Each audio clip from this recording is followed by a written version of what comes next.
Morning and welcome everyone. I'm Rob Vanderheiden with Woodruff Sawyer. Woodruff Sawyer has been insuring innovative companies for the past 100 years, and we're proud to partner with the Nasdaq Entrepreneurial Center to help support the next generation of entrepreneurs. For those of you who may not know, the Nasdaq Center is a nonprofit dedicated to helping entrepreneurs from around the globe achieve their maximum potentials. We usually like to kick off these sessions with a quick polling of the audience. It gives us a sense of how you're feeling about your businesses. So if the team could go ahead and launch those two questions. And if you all could submit your answers, we'll share the results in about a minute. First question is, how are you feeling? And the second question is, what is keeping you up at night?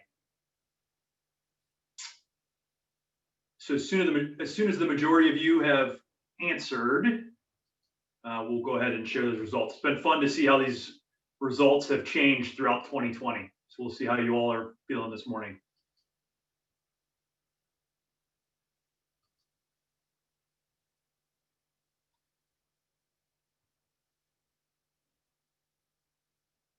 All right. I think I missed the results. There we go. What's keeping you up at night? It looks like 27% say finance and 27% say surviving, which is, they're both, I guess, go kind of hand in hand.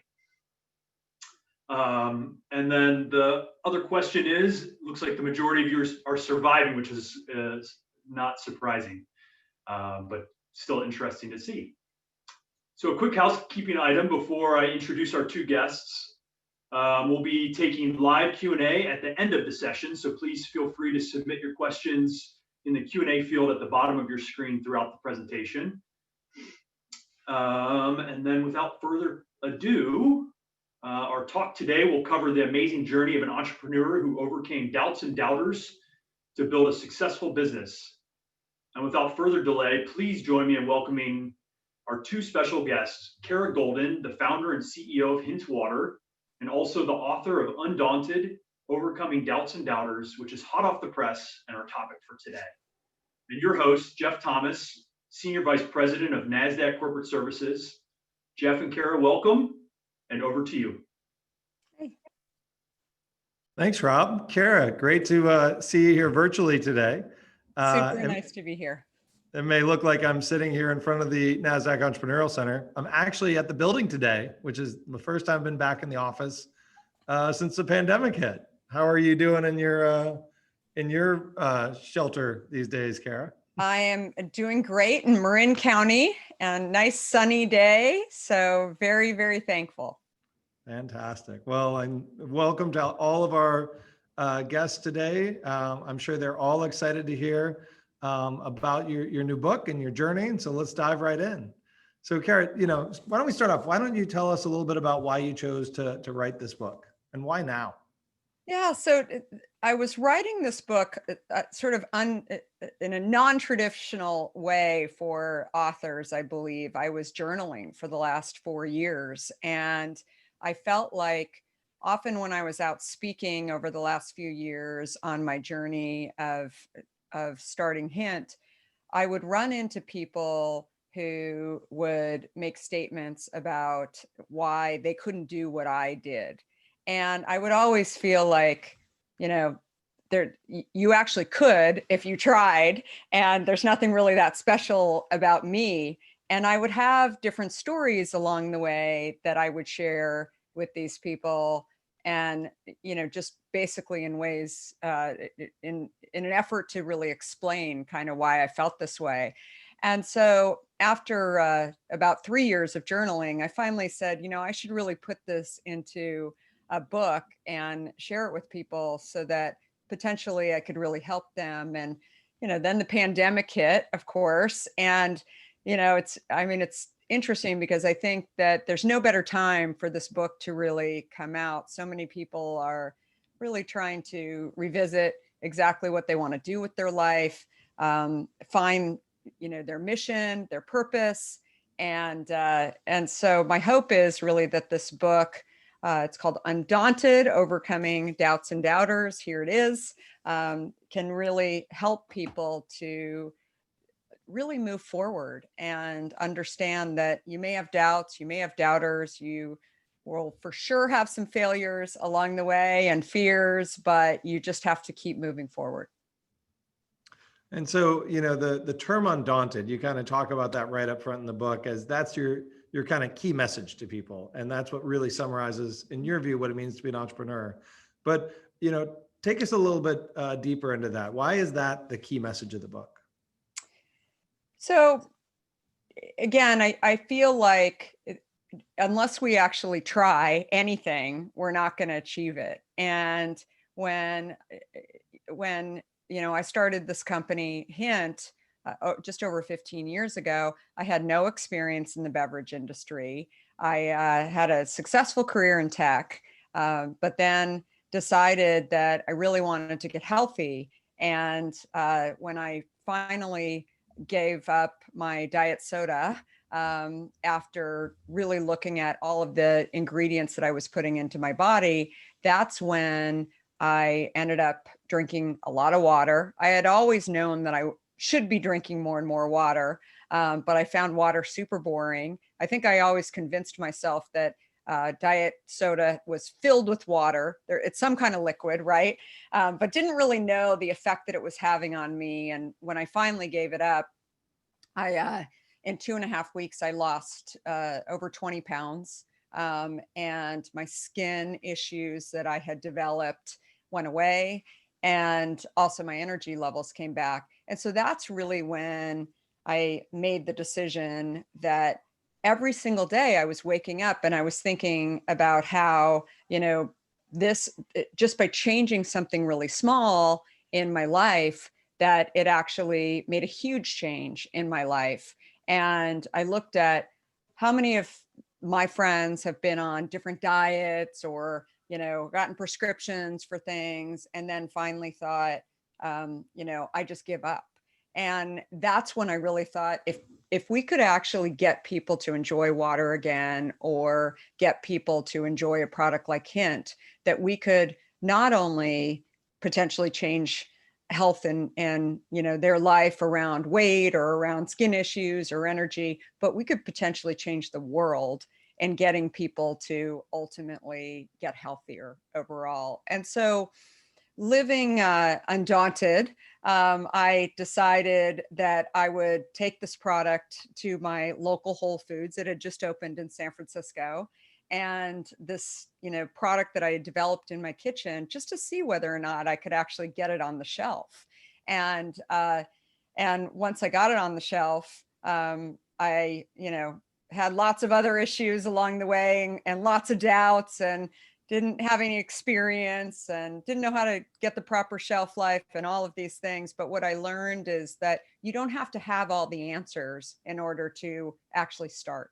And along the way, as long as you continue to keep trying and continue to really live undaunted, you can develop great things. And, the last thing I'll say on that, when I started to think about other, entrepreneurs and really successful people that I've met along the way, including professional athletes, I've thought they all have, these challenges and these doubts and plenty of failures. But the great thing that I've really admired as I've met some of these people is that they're able to own these things and they're able to learn from these things. And so that to me really makes people undaunted, is that they don't try and hide that they, don't have experience, or, that they're not the best at something, and they're always willing to learn. So the concept of being undaunted, I think, is really putting a stake in the ground, saying, I'm going to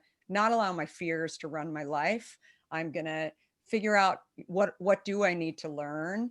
And I'm going to be okay with accepting tons of no's maybe along the way, because maybe you're wasting people's time trying to, learn things, but know that if you don't try, then you ultimately won't be able to get what you want.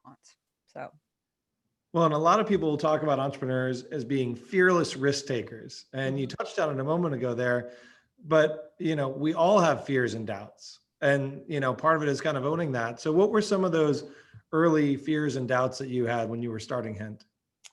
Well, clearly, like getting it on the shelf. I mean, that was, I should back up and share that, when I left AOL, I had 3 children. I had run the e-commerce and shopping partnerships for AOL for 7 years, and decided that once the United Airlines pilot knew my name every time I got on from SFO, it probably was time to not be traveling so much and maybe find a role in Silicon Valley a little closer to home. And so I decided to take some time off. It wasn't sort of clear how long I would, but I ended up taking a few years off. And during that time, I decided that was when, I really was going to figure out exactly what I wanted to do. And ultimately, 9/11 had a huge impact on me. I used to live in New York. I knew people involved in 9/11. And so that for me was really kind of a moment where I said, if there's no tomorrow, what am I doing today that I will be really proud of and my family will be proud of?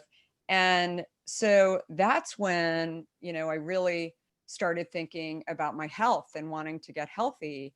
But the problem was that I didn't have any experience in maybe some of the things that I wanted to do. Initially, I was looking at some nonprofits. I didn't have any experience in nonprofits.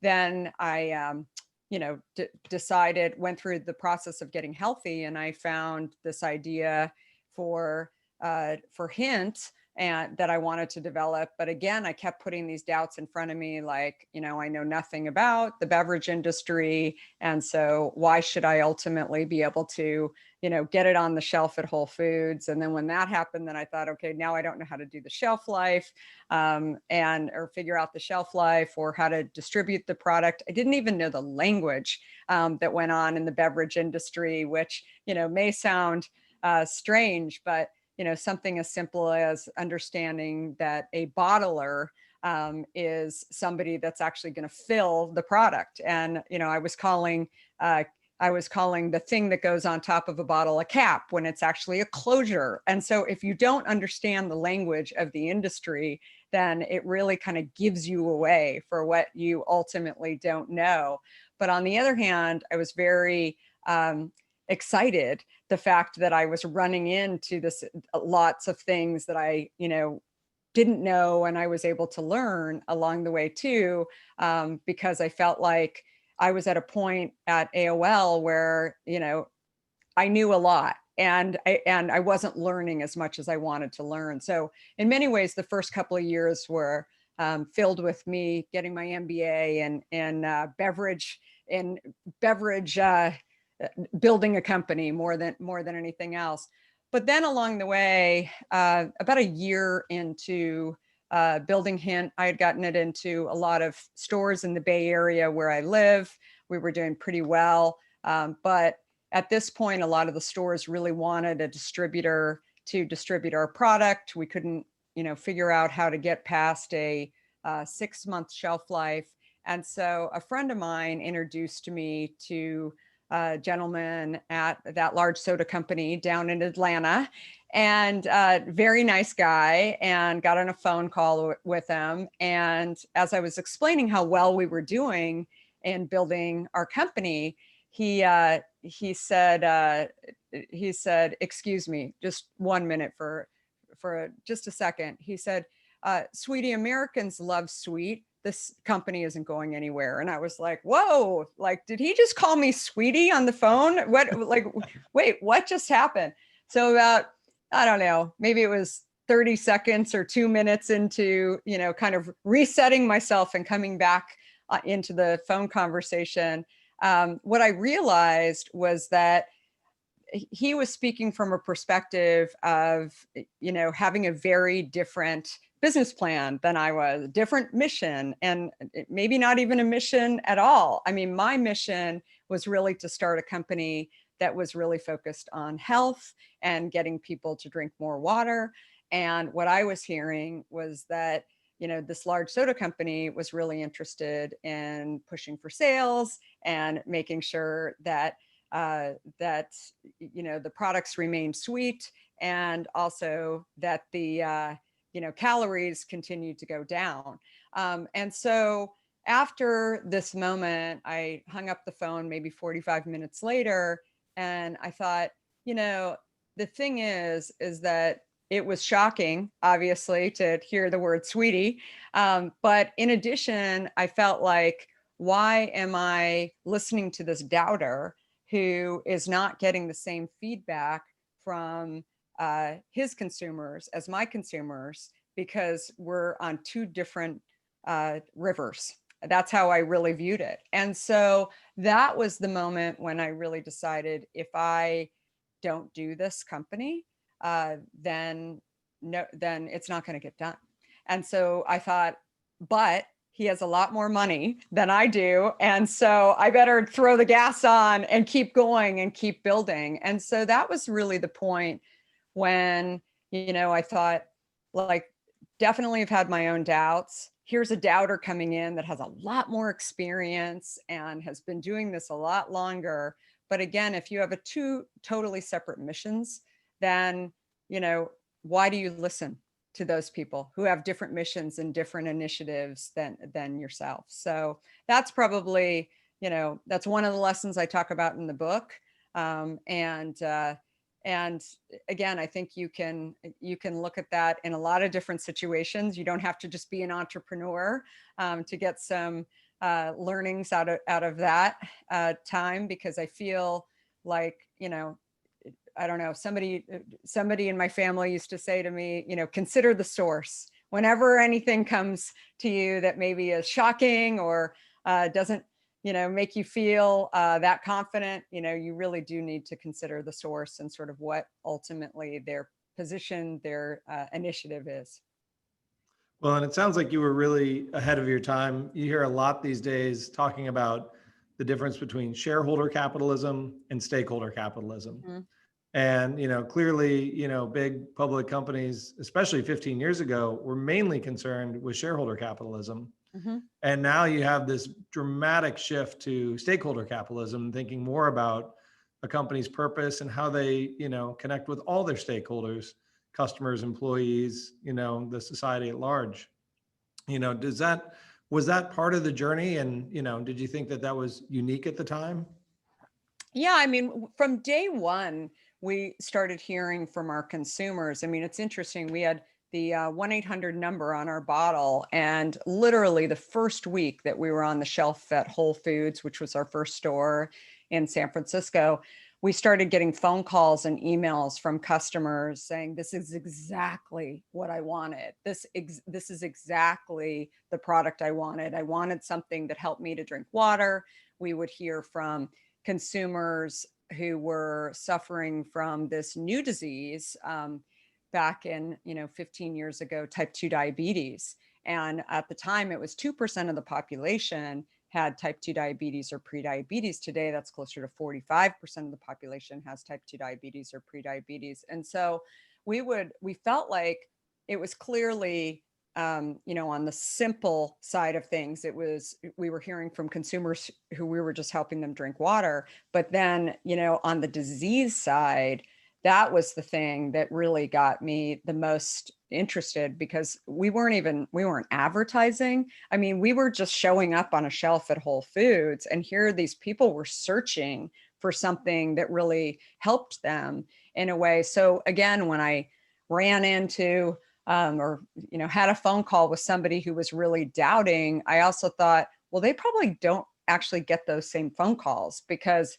that consumer has actually left because they had to, right? And so that was really the moment when I thought, if we can continue to build, we had no idea that, just as an example, type 2 diabetes would get to be what it is today. But we thought, if we can just really get that community and really service that community, and not just that community, but getting people to drink water who found it boring just as I did, we thought, that's exactly what we need to focus on. And, as we continued to grow, there were so many challenges along the way. I mean, I don't need to tell you this, but the beverage industry is totally competitive. I mean, it's not just Coke and Pepsi or Dr. Pepper Snapple, but it's also, 2,000 other beverages out there that never even make it to the shelf. And because it is so competitive. And so, at the time, we were just really trying to get distribution wherever we could. And a lot of people know this, but we kind of grew up in Silicon Valley initially with Google and became like the largest beverage in a lot of tech companies. And then that continued into companies throughout the US. But it was interesting because people said, oh, was that definitely part of your strategy? And it wasn't at all. I mean, it was really Google had been looking to not just get people to drink healthy, but also eat healthy. So they started hiring chefs and started cooking for a lot of their employees. And so when I was actually interviewing early on, while I was sort of having doubts whether or not I could grow this company at Google,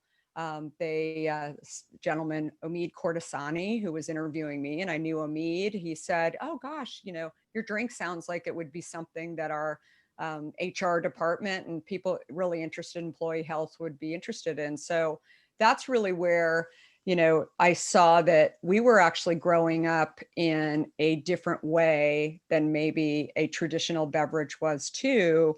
And, figuring out that distribution doesn't have to just be in retail. It can also be in, the tech firms. And then that moved on even to direct to consumer, where we initially started with Amazon, and fast forward 15 years now, our direct to consumer business is almost 55% of our overall business. So we love being in retailers, including Costco and Target and all kinds of Walmart and lots of other companies, including still Whole Foods. But we also believe that the consumer ultimately chooses how they're going to buy consumer products.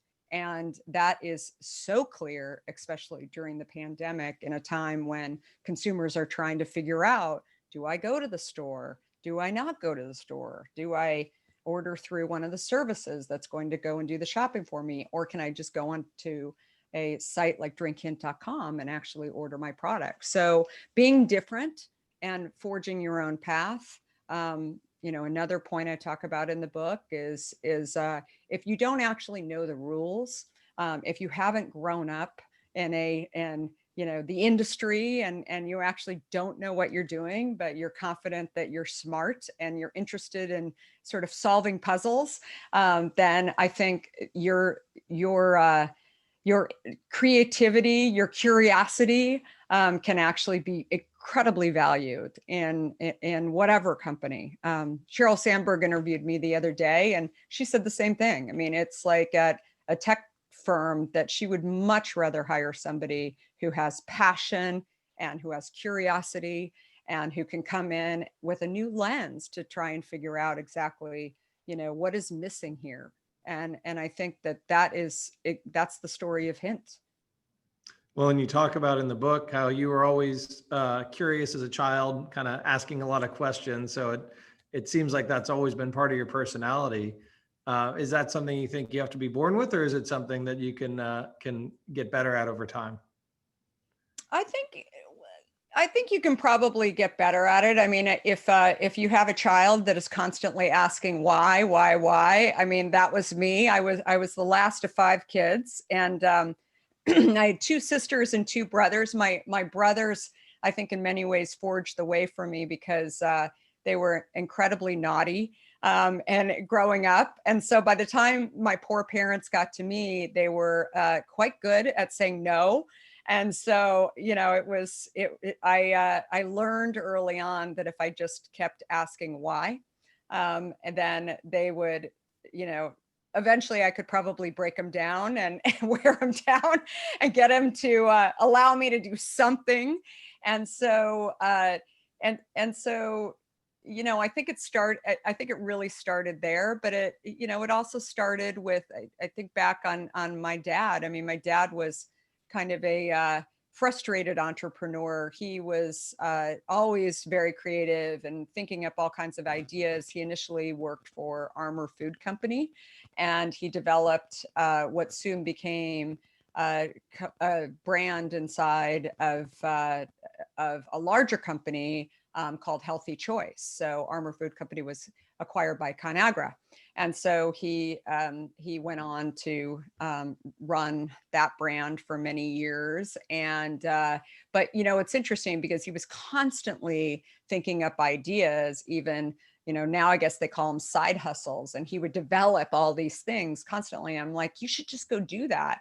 And, and he's like, nah, I don't know. Like he would have a million reasons why he wouldn't do it. And so always watching him kind of figuring out, how do I prototype a product? How do I, kind of get it out there? How do I solve problems was definitely something that I was just really intrigued by, but also just didn't really understand why he never ultimately moved forward. And entrepreneurs ask me all the time, like, oh, should I go start this company? And I think back on him a lot, which is, he had 5 kids. And he was, he wanted to put food on the table, and he wanted us to go to college. And so by the time he actually figured out, okay, I do have the confidence to go do this, he had a lot of responsibility, which came first, which I appreciate, right? In many ways. But I also, say that there's never a good time to not do something, because I think that you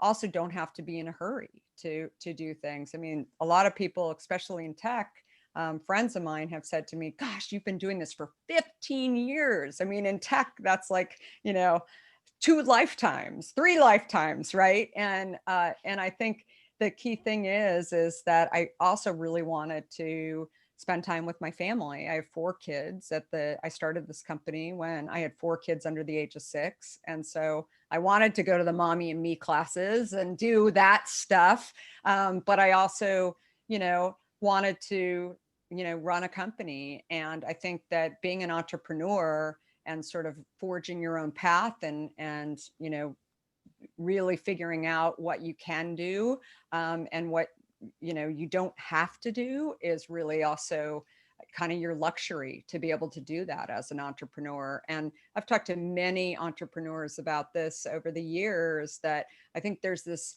idea that you have to just like run really, really fast. And there are very, very few companies that actually would say today that did run really, really fast, that was the reason why they were able to be as big. And in fact, oftentimes it just goes so fast that then they, grow too fast, they run out of money, they, build the team the wrong way and the culture's wrong. I think it's really, I think there are 2 schools of thought on that. And I don't think that it's necessarily what everybody has to do. Go slow to go fast. Mm-hmm. Totally. Well, I'd love to now pivot the conversation a little bit to some advice for our audience in terms of, what they should be thinking about. So one of the things you often talk about is the need to stay close to your customers. In the early days, it's probably easy to, you're getting calls in from the number off the bottle. But as your business grew, how did you kind of stick with that principle? What are some practical tips on how to stay close to your customers? I think constantly, first of all, having a direct to consumer business, I think if you haven't learned yet, that you should, have a direct to consumer business. And I think, giving consumers that option to be able to find everything that you do, even if that isn't your main business, is so key. But also, I think that it doesn't just stop at your customers, but also your investors, and staying really close to your investors. Because when, for example, a pandemic rolls around and you decide that you need to have enough cash in the bank, because maybe you've seen the 2009 financial crisis and you want to make sure that you are doing the right thing for your business so that you can actually grow properly. Having that relationship with your investors as well as your customers is so key. So don't forget about your investors. Definitely for us, it's really easy. I mean, we can send a case of hint and a book and lots of fun stuff along the way, masks. I mean, we've got it all. So, but I think, they're fun things too, that I think ultimately are, just reminders more than anything else that we are excited to have people as part of the team. And how about when you're first trying to form relationships with investors? What was your journey like there? So, I was just thinking about this yesterday. It's interesting. We had a number of Silicon Valley companies were drinking Hint, including many of the VCs and private equity companies. And I think back on a few of those conversations in Sand Hill Road where, so many of these companies were trying to figure out a way to invest in us because they loved our product. But what I've learned along the way is that investors ultimately are going to invest when they feel like they can really add value, right? And they're not going to invest if they feel like they just don't understand your business well enough. And so that was the case of Hint. And, we were really we're a mission-driven company focused on health, but clearly, to many people, we're a beverage company. Right. And so that is not what Silicon Valley typically is investing in. Today, we are clearly an omni-channel brand that has grown in many of the same ways as other direct-to-consumer companies in many other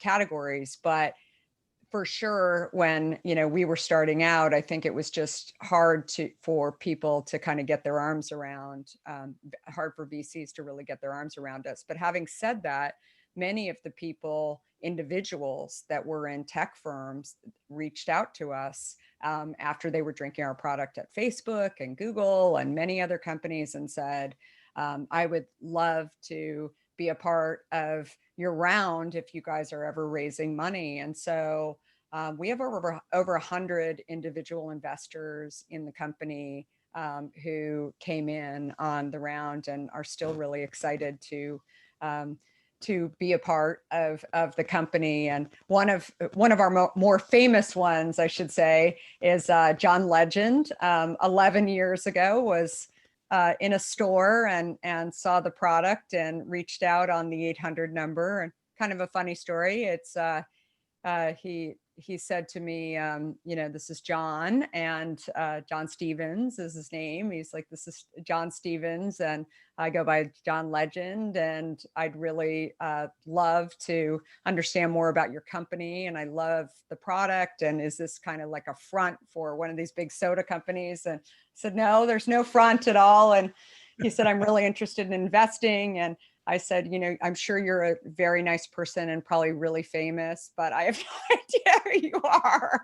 And so John ended up coming to San Francisco and visiting with us. And in fairness to me, he wasn't as big of a deal 11 years ago. But people always ask me, hey, how do you get John to put a bottle of Hint on his piano bench, every time he's playing? And I'm like, he just loves the product. I mean, we don't force anybody, none of our investors, to do it. But I think, again, when you have a group of investors that really feel like they have skin in the game and they, love drinking it, it's just a very natural thing. So that's awesome. Well, a lot of times they'll say, ask for advice instead of asking for money. And that's really to the topic of mentorship. So at the center, mentorship's what we're all about. Who were some of those early mentors who maybe gave you advice instead of money, and how did that change your trajectory?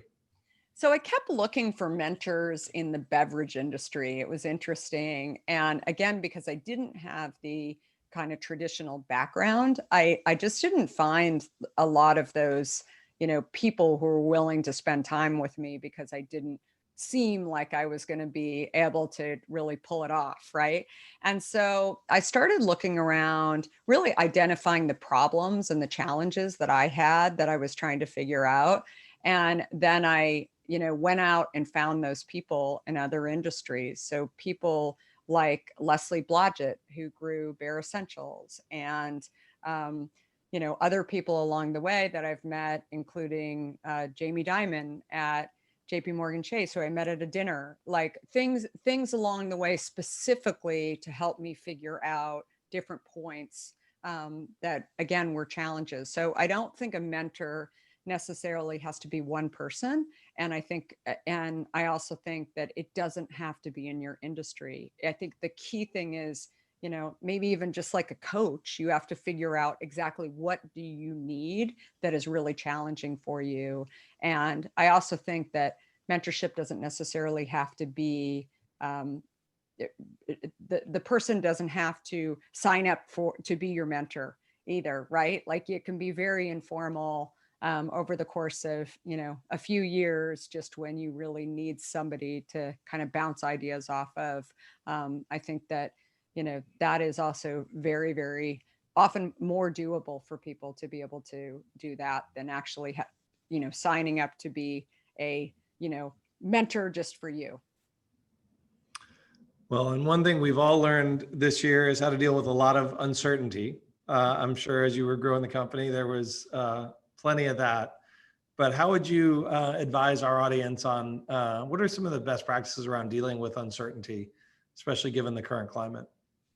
I think the key thing that we saw during this time is, looking back on through in the rearview mirror, really seeing, some of the challenges that we've overcome really helped us today to really move our business forward. And I think that that's really the key thing that I would say, through this time is if your business was really challenged, what were those things that were really kind of in the way in some way that you wish that if you can identify what are those things that would have been better if you would have been able to, really not have those barriers. Just as an example, a few years ago in our production lines, we really started seeing that, just with some of these different diseases around the world, we don't use preservatives in our product. And so we started thinking about like, where do ultimately diseases come from, especially when you're doing a food and a manufacturing company. That's when we really said, gosh, if we could just get rid of the people in the room when we're actually filling the product and start to automate a lot more, then that would actually help us should, there ever be an issue in the room. And so for the last 4 years, we've been really focused on automating, and we actually got to 0 people in the room when we were actually filling the product by December. And so that's another thing where we went around the beverage industry and actually started asking people, like, how did you do it? And nobody was actually doing what we were doing or focused on what we were doing. We were just thinking about it from just,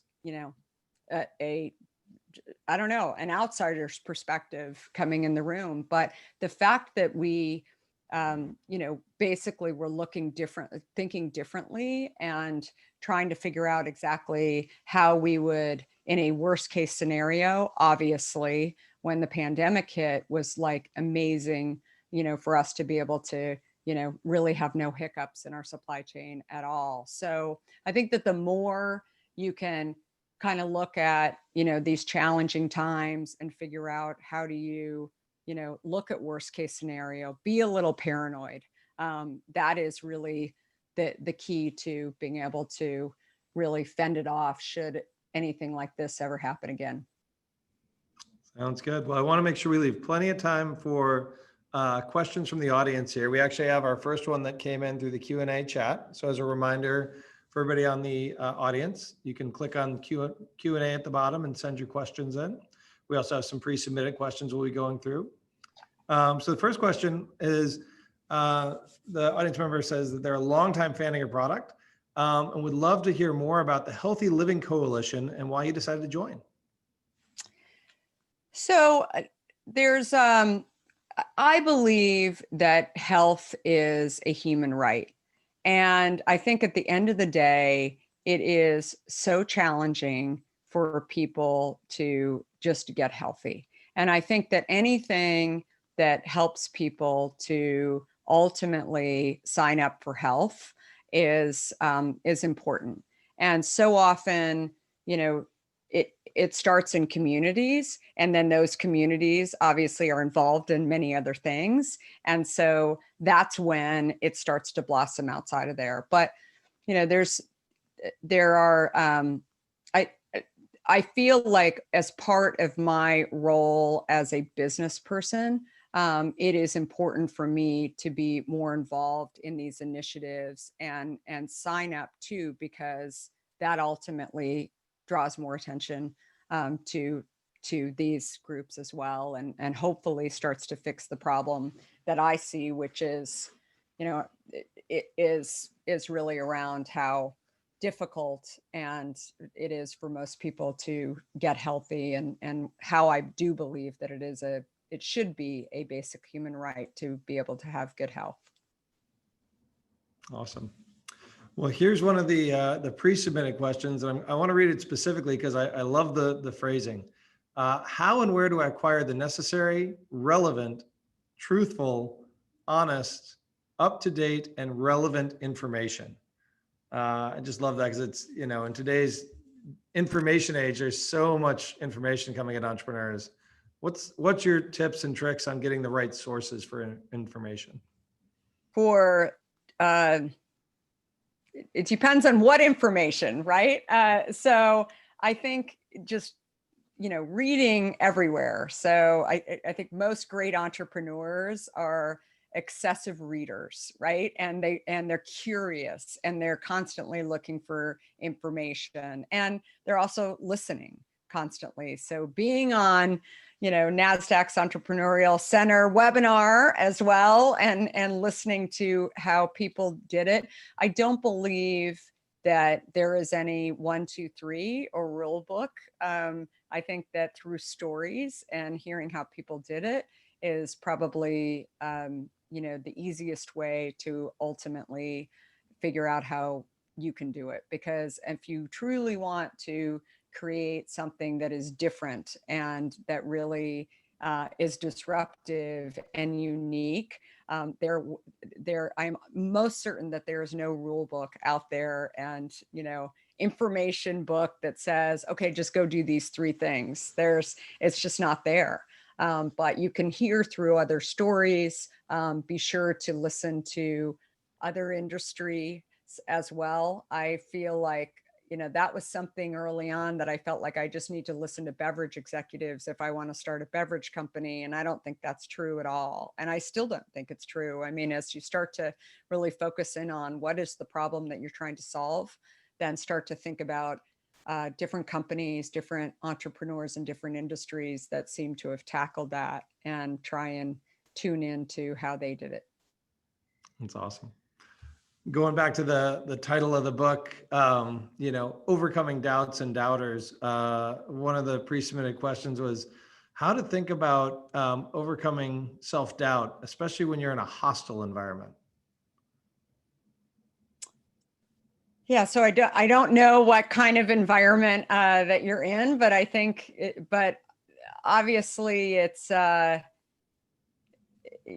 you know, I've always focused on working in a culture that is accepting of lots of different personalities, and treat people fairly and with kindness. So I think like that's really the key thing. But I also feel like there's no better time than now, where, you know, most people are trying to figure out where they want to live, or, you know, what they ultimately want to do, to just go out and try. I think the key thing, how many times have you just sat there and said, gosh, I wish that product was out there. I wish that service was out there.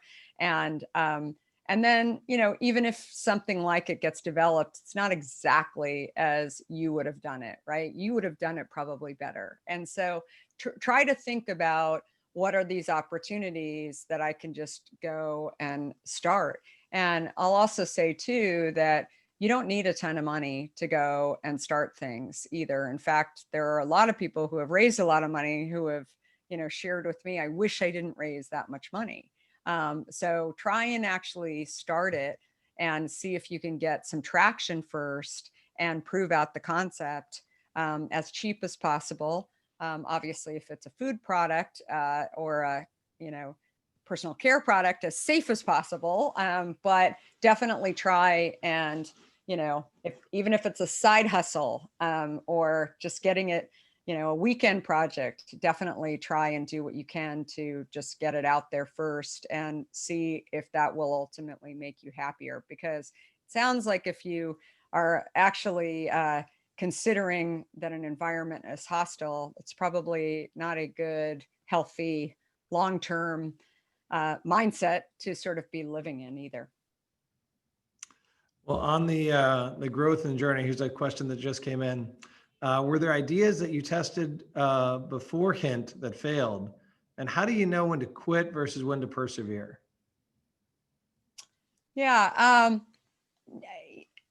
didn't really test an idea in sort of the food and beverage space. I did have an idea actually that has never really come to fruition. I'll give everybody the what I thought was the $1 zillion idea, but then when I sort of landed on Hint, I decided to focus on it. But I had aging parents, and I was not living in their state, and I thought it was really frustrating to not be able to help them more. And so I had an idea right before Hint that was really focused on how do I ultimately service them from afar. And that included everything from, meals to, there's other companies that have sort of gone around it, but nothing sort of rolling it up. So, but even then, like I didn't dream of, I never thought of myself as an entrepreneur. I didn't, I was definitely tinkering with things growing up. I was, worked for a small startup in Silicon Valley when I first moved here. That was a Steve Jobs idea that started inside of Apple. That I never worked for Apple, but it was 5 guys who had come out of Apple that were basically in an office, a little more than a garage, but it was that was like my first, love of startups, was really seeing how creative it was after I had been in large companies at both Time and CNN in New York that were, less small and startup-y to that. So I think first I kind of lived in a startup, and then I had these ideas, like maybe I would go do it, but I was never the person saying like, I'm going to go run one now because I know enough. I actually, again, had my doubts, and I thought, I don't know. And then when I ultimately had this idea and really wanted to focus on health, that's when I really zeroed in on it. Well, we've got another question here. You talk a lot about the work-life balance and the fact that you're a mother and a happy mother. And the listener wants to know a little bit about the toughest trade-offs or decisions you have to make in, building a company while raising 4 kids, and any tips for the audience on how to think about those trade-offs. Yeah, a few years ago, there was and I think it still goes on to some extent now, a conversation around balance. And, honestly, like I think there are some days when I don't have balance, right? It's if you're, if the school nurse calls you and you've got to come and pick up your kid, and you've got a, meeting with Nasdaq, and you've got to, it's crazy town, right? And I think that is the challenge of being a parent and being a working parent, right?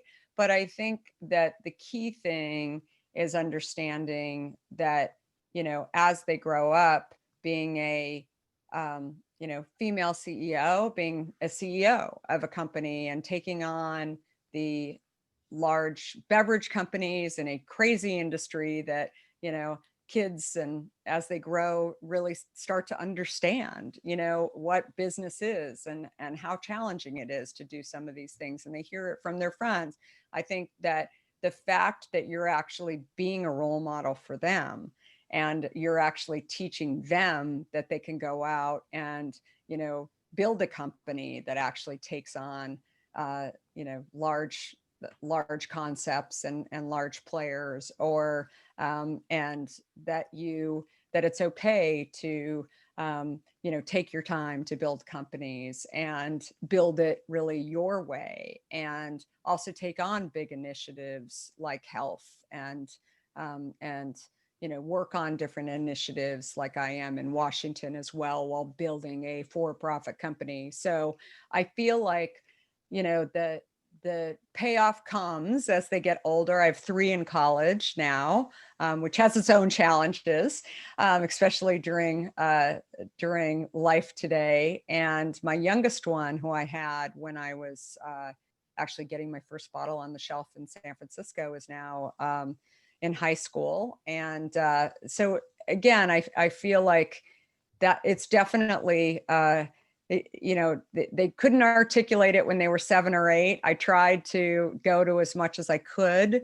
I was definitely not showing up at the, all the school PTA functions and things like that. I think that is the trade-off, but I think ultimately not only being a mentor to them, but also to many of their friends who also have questions about business and different ideas. And that is also, something that I'm incredibly proud of. But I will say that I was in the middle of a webinar the other day, and my son was texting me and wanted to know if he could buy these shoes on, some shoe site.